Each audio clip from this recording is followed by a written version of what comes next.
Alrighty, and welcome to a special live edition of the Sounds of Solar podcast. I'm your host, Christoph Brun. Joining me today, esteemed co-hosts, as always, Prahlad Shivshankar, Russell Hamilton. Welcome, gentlemen. How are you feeling at Gateway to Solar? It's great. It's very excited to be here. This is an amazing event. Yeah, first time being here, and very, very impressed. This is great. Prati? my second time, but definitely nervous, especially live podcast here. So and now, we have the actual live podcast. Yep. We've got the headphones. I can hear you guys. Yes. You sound great, I think, right? Am I sounding good? Yeah. Am I good? Yep. Cool. Well, yeah, the excitement, the buzz here, it's palpable. It's like you can feel it. It's very electric, no pun intended. And joining us right away, we've got our very special friend and guest here, Mr. Logan O'Grady. Hello. Logan, welcome back. Can we get the clap track in there? Can we get the claps? No, it's okay. Logan, how are you feeling? How many gateways have you done now? This is my fourth one, right? It's hard to keep track, but yeah, fourth one. I am excited. This has been a labor of love. It always is. We started working on this in January of this year, so it's just many, many months of preparation. Really excited. Lots of people here. We're expecting over 600 people. So yeah, like you said, there's like a vibe going on right now. Mm-hmm. It's good. Yeah. And then did I see that this is maybe 170 contributors? Is that?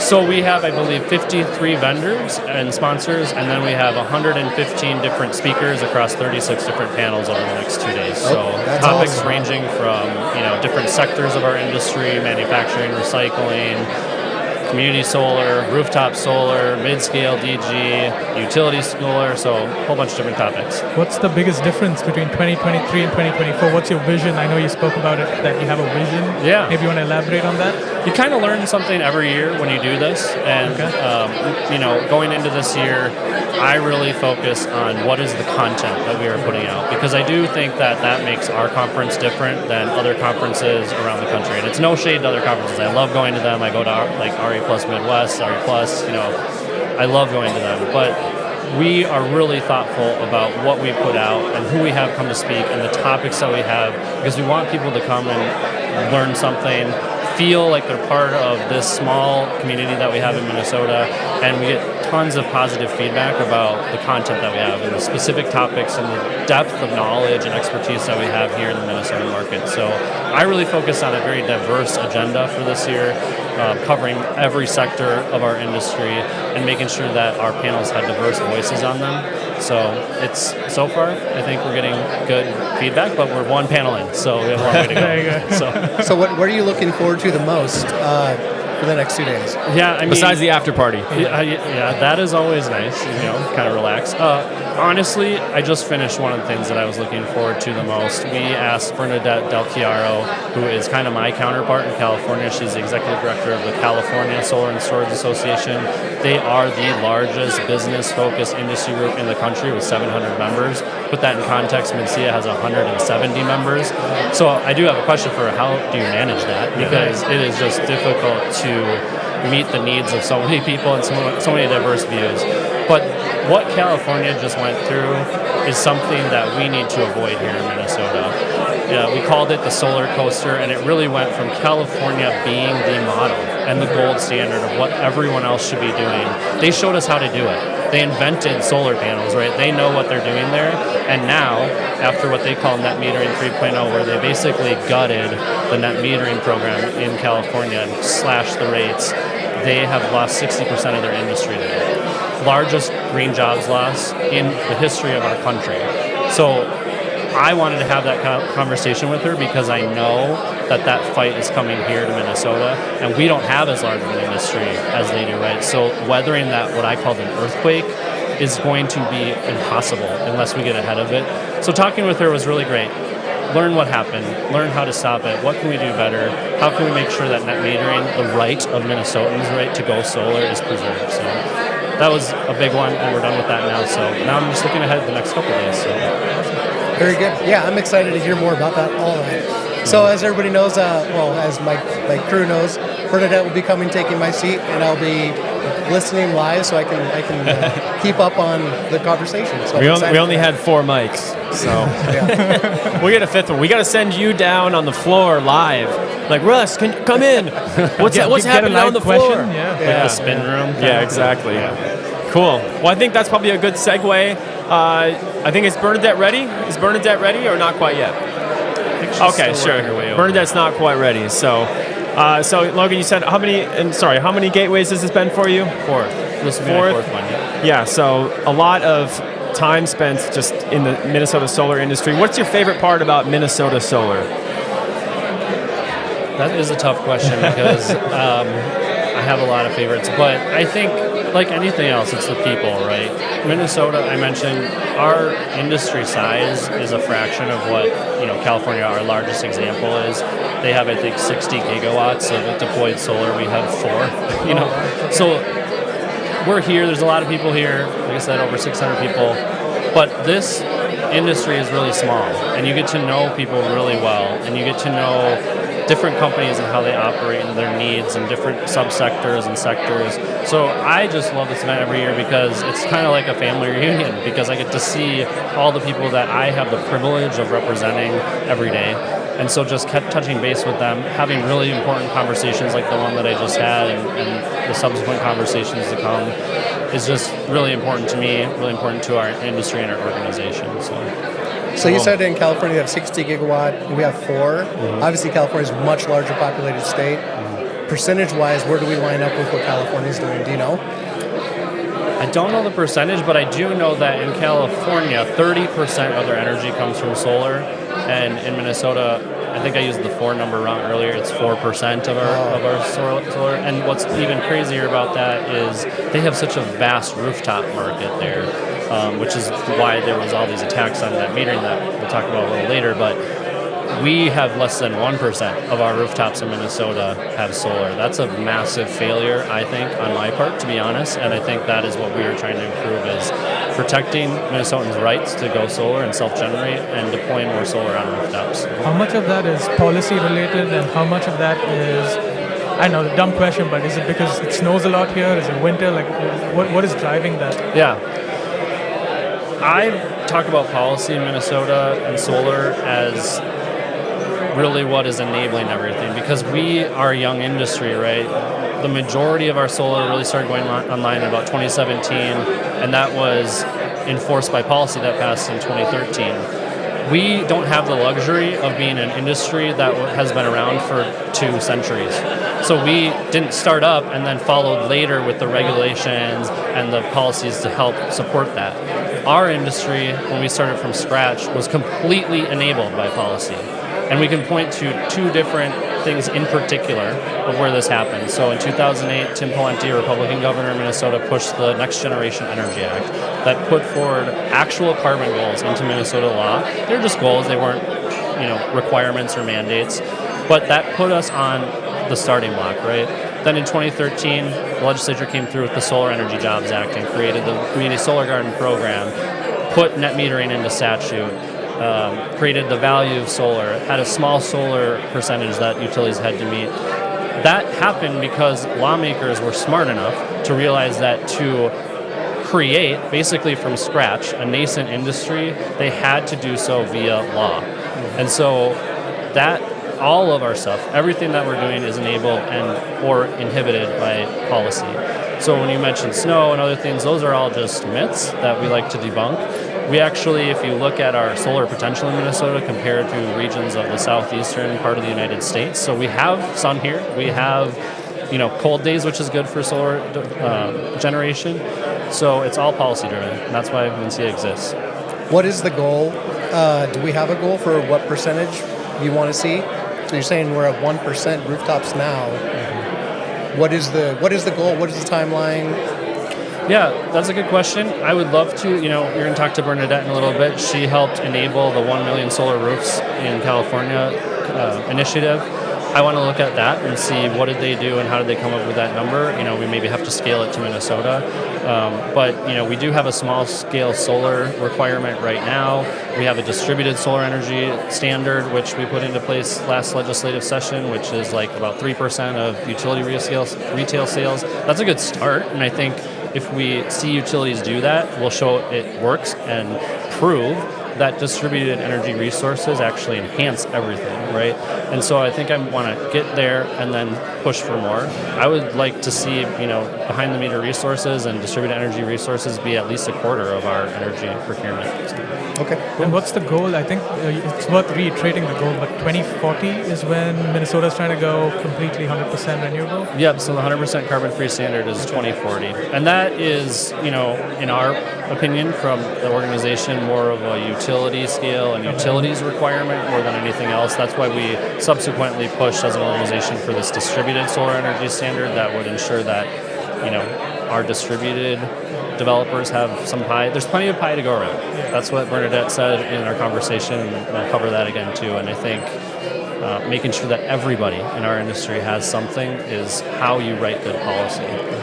With that goal, that 2040, I think that's where they're building in Becker, right? They're building that huge new solar utility scale, and they're going to decommission the coal plant over there. The Chairo. I drive past there quite often. It's very cool to watch and see that continue to grow and get built. It's absolutely massive. It's really cool. Yeah. Well, I think Bernadette is ready. Ready, Bernadette? Bye, Russ. Okay. We'll see you back here in a I'll moment. look forward We're to gonna miss you, Russ. listening to you. And I'll miss you guys. And I'll see you in a little bit. Cool.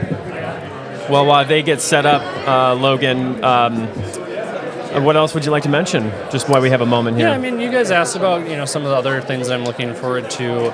We have several different keynotes coming up that are really high-level discussions. The next one that we have later today is about mining and, how do we procure the minerals and metals and resources needed to build and manufacture solar panels and racking and all that stuff.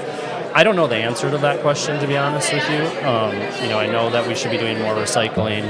I know that we should be doing, the work that all industries do and try to lower usage. But I think that Minnesota is uniquely positioned to have that conversation because the mining industry in Minnesota has been such an important part of our state's history, our state's economy, even now. And so I'm excited to have that. Julie Lucas from Mining Minnesota will be joining us and talking a little bit about that. So that'll be a good one. We'll close out the day today with a legislative luminary, where we have a bipartisan set of lawmakers coming to discuss, kind of the behind the closed doors type of stuff. What happens when you're developing and writing and passing legislation at the state capitol? So that's always a good one. It's always a good way to end the day. So looking forward to that. Great. Well, Bernadette is set up, so we'd like to welcome Bernadette Del Chiaro. Thank you so much for joining us on the Sounds of Solar podcast. It's great to be here. Everything sound good in the cans? Yeah. Good. So we caught just the beginning of your presentation, about 20 minutes, and then we had to come set up, of course. I tried to cram some notes in there. He's got some notes, but I think your big talking point was the big lie, right? And maybe just give an overview for the listeners and the viewers, since we're live right now. Can you recap that and just go into that a little bit? Yeah, basically, California's distributed rooftop solar market has been decimated overnight, and what really drove it was this big lie, that rooftop solar is creating a massive cost shift to people who don't have solar themselves, and that there's this myth that those are primarily, low-income people of color, so that kind of pours fuel on the fire. And it is all a complete falsehood, and we're taking the time now to unpack that, expose the lie for what it is, and keep it from spreading to other states like here in Minnesota. Right. Logan, what do you see as far as the lessons learned there? Do you see a risk of this in the imminent future, or is it not necessarily the case? That's what scares me, talking with Bernadette, right, is this is coming up in a few months. I know that it is, and I mentioned this a little bit before Bernadette joined us, but they weathered that storm because their industry is so much bigger. You're not doing well by any means, right? I'm not trying to put on those rose-colored glasses that we mentioned, but they were able to weather it, I think, more than we would be able to, right? Because our industry is so much smaller that we would just be decimated. And I think the only way that you buy into this big lie is what we've been talking about, is if you believe, like Bernadette mentioned in the opening, that we owe utilities their existence and the money that they create and the money to their investors. That is a hard lens to get out of because it's the lens that we've been in for a century. Utilities have run everything for a century, and that's just how they built it to exist. And So that's what we're talking about, and Bernadette knows way more about this than I do. So, Is most of these issues because of the NEM3 that's come up, or like maybe if you want to clarify what NEM3 is, what was the difference between NEM2 and NEM3? I think I know a little bit, but it'd be good to hear it from the source. I mean, I think they're coming up because California, over the past 15 years, built 2 million rooftop solar systems, and we now have 175,000 grid behind-the-meter batteries. And the utilities saw that as hurting their profits, like Logan mentioned. They saw self-consumption, self-generation as a threat to their ability to always post every quarter bigger and bigger profits. And so they put in motion this idea of we need to modify net metering, we need to rein in those incentives, and we saw the first iteration of that under the Jerry Brown administration in 2016. We went from the original net metering policy to NEM 2.0. That was like a light haircut because Jerry Brown is, of course, a huge supporter of distributed generation, so he stepped in and kept the utilities from crushing the market then. And then it got reinvented and reinvigorated again a couple years ago, and we did not fare quite as well. So net metering is now kind of gone in California, and what's been replaced, we call it NEM 3 for short, but it's a net billing tariff. Essentially preserves only self-consumption. There's basically no reason to export an electron to the grid for the most part. Okay. Seems like they're incentivizing self-reliance. Is that because they're scared that the load is not going to come, or what's the reason for the utilities being a little bit worried about it? Yeah, you touched upon two key things. One is they wanted to actually just crush self-consumption. So they originally wanted to tax solar panels, and they're still fighting to claw back savings for consumers and hurt self-consumption as if it is a bad thing to generate your own energy on site. So that is still a threat, and that's what we stopped in California that we're proud of. But the other thing is just we need our policymakers to understand, in the face of electrification, how important it is that we meet our increased demand in electricity with distributed resources that don't put pressure on the grid, don't require a huge build out, because we are not going to be able to afford this transition to clean energy if we don't. I think, just to add on to that, I think what MnSEIA has been trying to do is talk about the democratization of energy generation, empowering people to generate their own power. But it goes beyond that, right? And we're seeing in Minnesota this kind of repainting of net metering to say, like, oh, it was only meant for self-consumption. It was only meant for people to put on their roofs and use what they need. That's not the case. Lawmakers are smart, generally, I would say. Some exceptions. But they understood that to truly democratize energy and to take the power out of these really entrenched interests of utilities that are monopolies, you have to allow export too. You have to allow me to put solar on my roof, and what I don't use, export it to Bernadette's house. Mm-hmm. That is a bigger threat to them, I think, than self-consumption.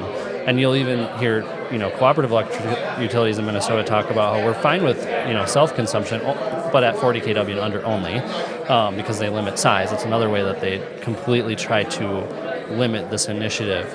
But what we're talking about is transforming the energy landscape to make sure that people have the power to self-generate and help their neighbors and help their communities. And so we're seeing the same, what Bernadette's talking about, we're seeing the same thing here happen. Is the fear because the technology doesn't exist or the policy doesn't exist? Like, what is the fear?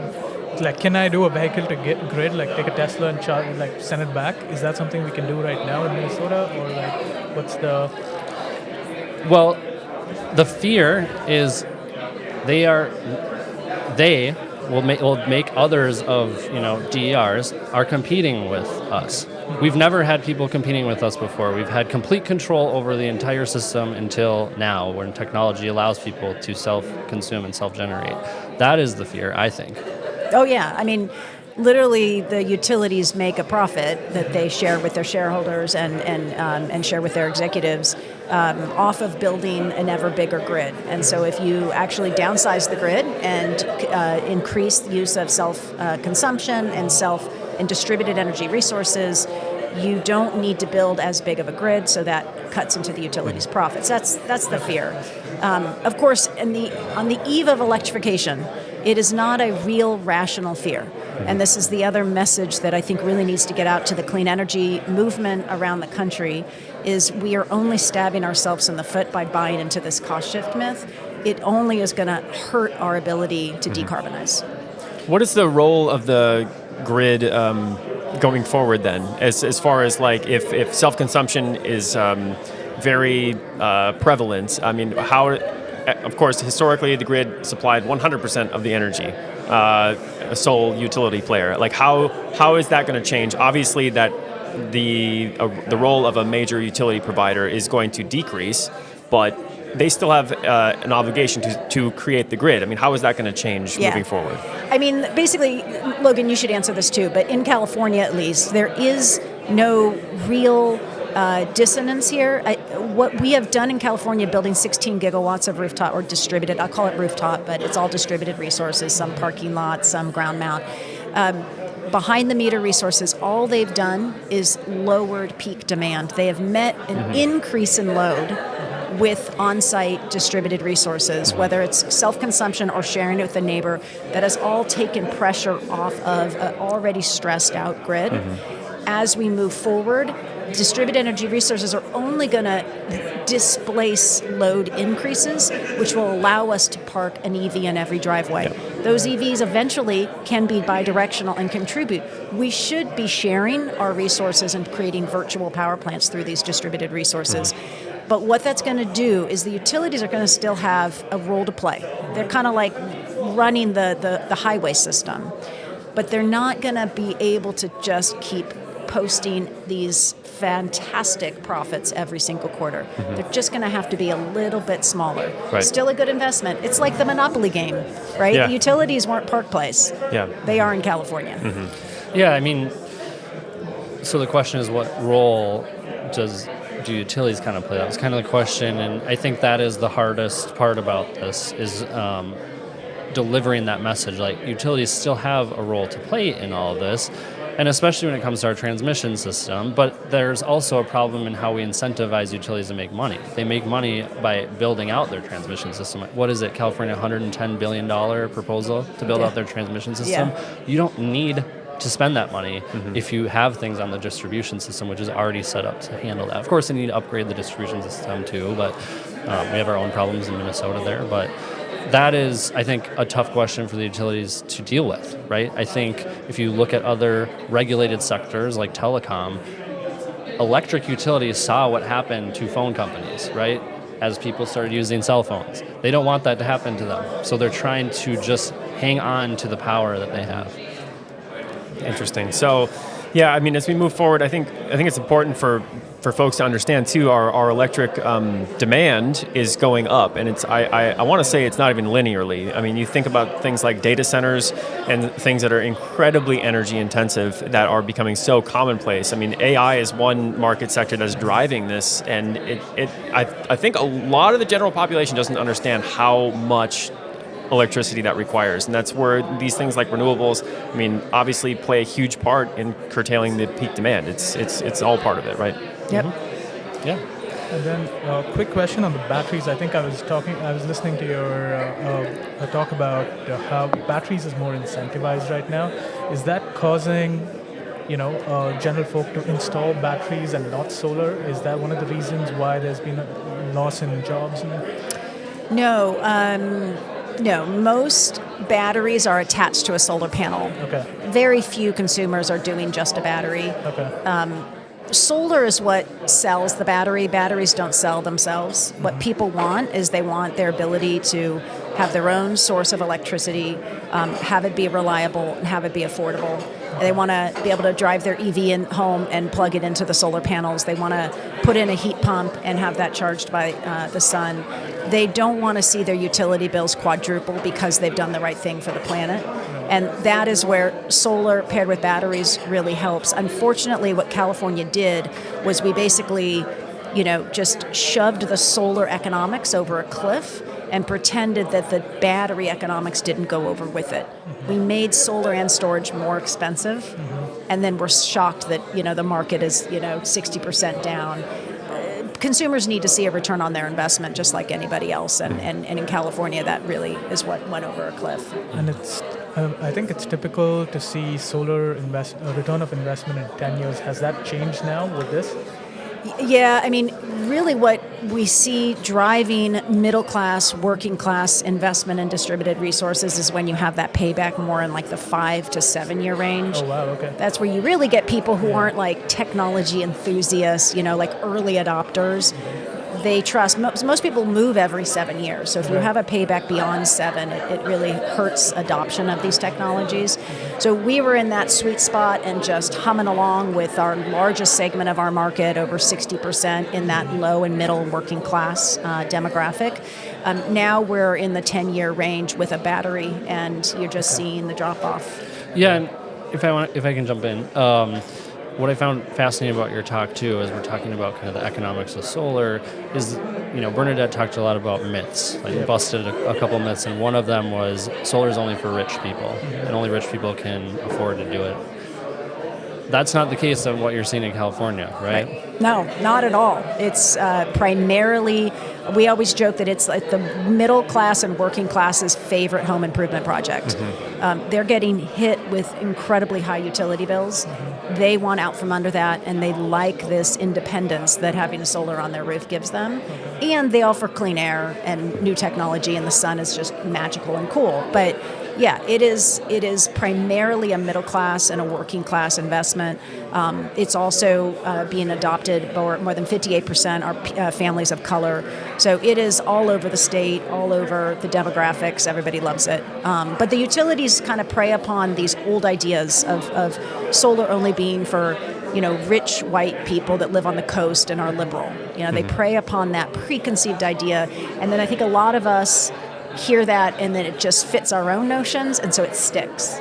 So Logan's, it's really important that we point out the real facts about who's going solar and why it's popular and why we need to keep supporting it. Yeah, because we had a big bill, as you guys mentioned earlier, 2 years ago, 100% carbon-free standard by 2040. That had no specific carve-outs for mid and small-scale solar. That was partially why our industry didn't love it. We were fine with it. We're like, good step forward, puts a flag in the ground, but there needs to be specifics about what scales of solar should be counted for in that. Because a rooftop solar system in Minnesota, we have a community solar garden program. California doesn't quite have that market. Those two, behind the meter resources and distributed energy resources guarantee customers can lower their utility bills. There is no guarantee with that with utility scale solar. In fact, they probably will go up because they'll argue that we have to build out the transmission system to, distribute this to the distribution system. So, which is kind of weird, like when you have more DG, you can kind of postpone those upgrades, right? You would think that would be the natural, but it seems like it's counterintuitive the way they're thinking. Well, absolutely. And in addition to that, we do need to invest in our grid. We do need to build out some of these resources, transmission and distribution resources, and we need to build utility scale wind and solar. We're not going to be able to meet our decarbonization goals without all the resources at the table. But to your point, distributed resources can be built super fast without expensive grid upgrades. They can reduce the need to do expensive and time-consuming grid upgrades, and we need it all. California needs 10 gigawatts of solar and storage every year, additional resources.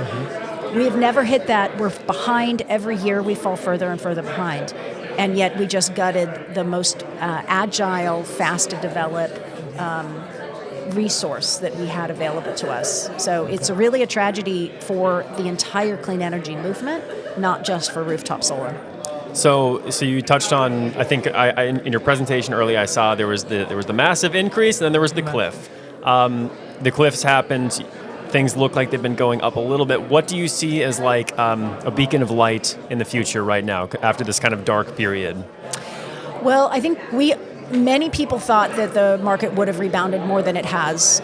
We are seeing an itty-bitty uptick in the month of August, but it's like our market previously was set back 10 years, and now our market is set back more like 6 years, so we're starting to recover, but that's not really saying that much. Do you need another legislative session, essentially, to just try to re-incentivize people, or...? Yes, we need to get California to stop doing harm. So there's active proposals to claw back savings from existing customers and change their contracts. That needs to stop dead in its tracks.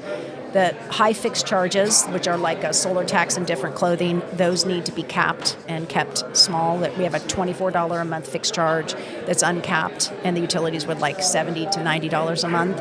And then we need to incentivize batteries. We are not doing anything in California to incent. There's not a battery rebate program that is available to the entire state in California. And probably the declining battery cost is also something that might help, right, with this. Yeah, but that's going to take a while. I mean, we think batteries are amazing. We think they're an incredible investment, but they do add a lot of costs. And we've got high interest rates. We've got these, and it's just it's a burgeoning market, but it's going to take time. So that was one of our main arguments to our Public Utilities Commission when they were debating the tariff: is give us a ramp, give us a time to get batteries prices down, consumer adoption up. And of course, they said no, we're giving you 3 months, and so it's going to take us a while to rebuild. Another thing that I noticed in your presentation was the duck curve. I think it's called the duck curve. Can you explain that? I think that's exactly the time when we kind of got off. So yeah, it's a good point. I didn't even use the term duck curve, even though that is one of the major myths. And it's not that the duck doesn't exist in its weird shape. It's that the myth is that rooftop solar is not providing real value at 2 o'clock, 3 o'clock in the afternoon. Which surprised me. That's when the peak load is. I just thought it was 6 or 7. I know. But why do you think that? Because that's what utilities tell you to think. Yes. Well, that's when I come back home, so I thought This is it. This is why I think why a lot of people repeat the solar's only for rich white people, because this is like the communities where a lot of our energy intelligentsia lives, so they see it in their own community. And then a lot of people think like you, like, well, sure, I go home, I plug everything in, I start cooking with my induction stove, I plug my car in. So the peak is in the evening, and it's not. We're still using more electricity in our office buildings and in our places of work in the middle of the afternoon. What's very interesting to me is Xcel Energy, our largest utility here in Minnesota. They cover about 60% of our state in terms of consumers, are in front of the Public Utilities Commission right now proposing a new time of use rate for what they will charge electric rates at certain times. And the peak proposal is 7 to 10 p.m. Okay. That's very confusing to me. Yeah. you're probably not going to earn enough if you do that, right? Yeah. So Interesting. So I loved hearing that from you that, in California, which has some differences, right? Like, you're generally warmer there, so, the hottest point of the day, more air conditioners kick on. We obviously have hot summers, but eventually, we go down. But it's not the same thing. Then our heat kicks on, right, in the winter, and so it just is amazing to me, though, as I talk about this with you, of just this is a thought-out strategy. No matter what state you're in, the utilities, it's like they had a meeting. They got together, all of them, in one place and said, what are we going to do? Because they're executing the same things that you experienced in rooftop solar. Here, they've done it on community solar, which is our largest solar procurement source in Minnesota right now. But they're going to do it on rooftop solar, too. So it's fascinating. It's spreading, and they did sit around. It's called EEI, okay. Edison Electric Institute, and they sat around and they said, what can we do about this great threat of distributed generation, as opposed to seeing it as a 21st century technology we can't get rid of, we should embrace it and change. They're just trying to kind of beat it down and make it go away. I've got a question for you. I think the theme of this, the entire event today is what not to do, right? I think that's something you touched on. What is one thing you would want to do that Minnesota has done well? Is it community solar? Is there something like that? Yeah, California defeated its own efforts to do community solar, all based on the cost shift lie and the cost shift myth. I would like to see, it seems to me that your community solar and your behind the meter players are working well together. In California, too many of the community solar folks started bashing the behind the meter resources and perpetuating the cost shift lie themselves. And so I would like to see us be more like Minnesota in that one way and develop solar energy everywhere. We also had a policy that wasn't really the way Minnesota has it in terms of truly building community solar in our communities. So that's another thing I'm very envious of making use of available roof spaces and other spaces in our community for the community. That takes a lot of work. I mean, there was a lot of tension, inter-industry tension between community solar developers and other behind-the-meter developers. And it was because the utilities were lying to rooftop installers too. And they created this problem of where the distribution grid is so over capacity and so underdeveloped that we no longer have room for rooftop. It took a long time for MnSEIA and our staff to talk to our rooftop installers to explain that is a lie too, because the utility did not invest in their distribution grid how they should have, and have stalled as much solar as they can so that they can at least eliminate one threat now, and then they'll get to the other threat later. I feel like we're really negative. It's a lot of what not to do. What not to do, exactly, yeah. Is some of the interconnection issues solved right now to help more solar come online? Well, so because of this made-up interconnection problem, it is a real thing, but it's a real thing caused specifically by the utility to slow down solar deployment and then create this infighting to eliminate threats, right? But we do know that in Minnesota we have a cost-causer methodology for grid upgrades. So, if you're last in line and you trigger an upgrade, you yourself have to pay for that. In some ways that made sense, a decade or two ago when you had, maybe a welding company open up and they are using all this power, and so they should pay for it because it's benefiting their business. Things have changed where solar is benefiting everybody, not only because it's reducing carbon emissions, but it's also, as we talked about, democratization of our energy procurement. It's creating energy that you can clean energy that you can pass to your neighbor if you don't, use it all. So I think the challenge now is how do we manage those interconnections. So one thing that we did last year is we passed legislation to create a cost sharing program. So our developers are funding distribution grade upgrades on behalf of ratepayers and who benefit and utilities who benefit. They're putting money into a pool and they're going to make those upgrades. So that's getting stood up right now. We're hoping that that'll help. We did create a separate track for rooftop systems to go into a separate queue for interconnection because they recognize that a 7 kW rooftop system does not have the same impact on the grid that a 1 megawatt solar garden does. Right. So that has proven, that already got off the ground, that has proven to start making some expedited interconnections there. So we are working on the interconnection problem, but I do think it's important to point out that interconnection was caused by utilities for a reason. So Bernadette, we're just a little bit almost out of time here. I have two questions for you, though. One is going to be a what not to do, and one's going to be a what to do. The first one is for Minnesota, based on your experience. Just summarize what should we not do based on California's experience, and then secondly, for someone who is coming up into working in the renewables industry, whether it's in policy, engineering, what advice would you give like a young professional or anyone entering the industry? Okay, cool. So what not to do, don't ignore the cost shift myth, tackle it right away, strike at the roots of it. And make sure that you're talking about the value of distributed generation broadly. So don't limit your work just to the PUC, for example, because there's a proceeding on net metering or what have you, but make sure that the advocacy community and the legislature and the media all understand these intrinsic values of distributed generation. So don't ignore the cost shift. What to do, mobilize grassroots support. We talked about this earlier. Make sure that the industry is actively engaged, all of the workers in the industry are actively engaged, and work with your allies like Solar United Neighbors to mobilize consumers because they are a natural ally and advocate. And then professionals. Yep.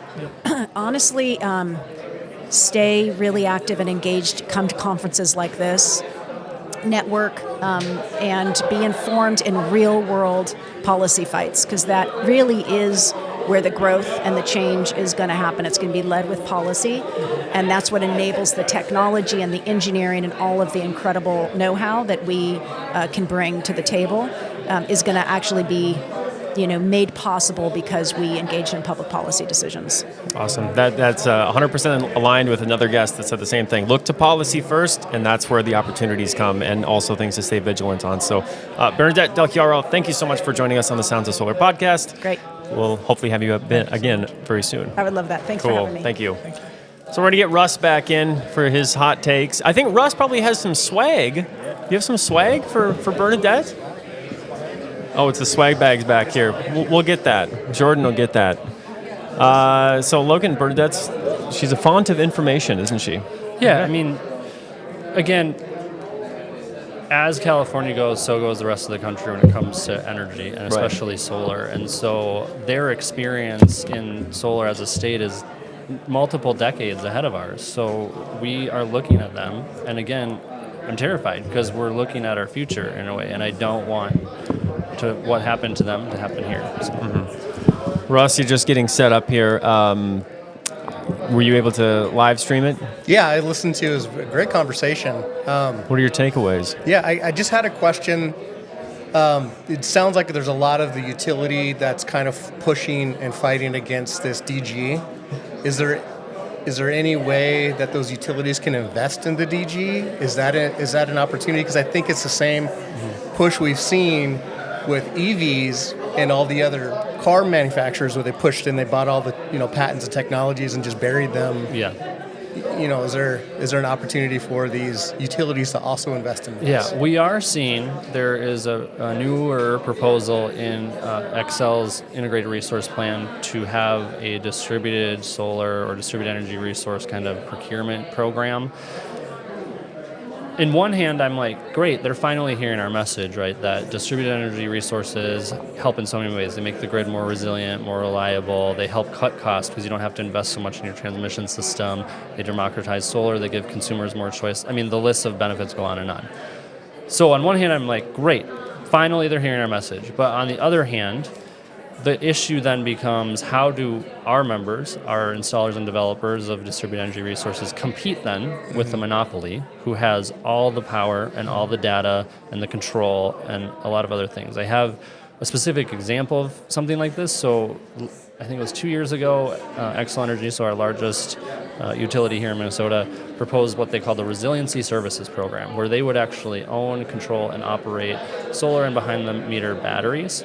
We made the case in front of the Public Utilities Commission that if this is not controlled, our members will be eventually put out of business. And examples of those in that program have come to fruition, where Xcel has swooped in, and generally people trust their utilities, right? So they've swooped in and said, why don't you work with us instead? That company is small, is going to go out of business in 2 years. And our developer lost the project. Or another example of where Xcel swooped in again, took another project and said, to keep that developer quiet, we'll hire you then to do the project. And they agreed to that because they didn't want to lose everything that they had just invested, and they wanted to make something off of that. But that is going to be the issue in that proposal. So again, one hand, we appreciate the recognition, it seems, that DERs provide really great things for our energy system.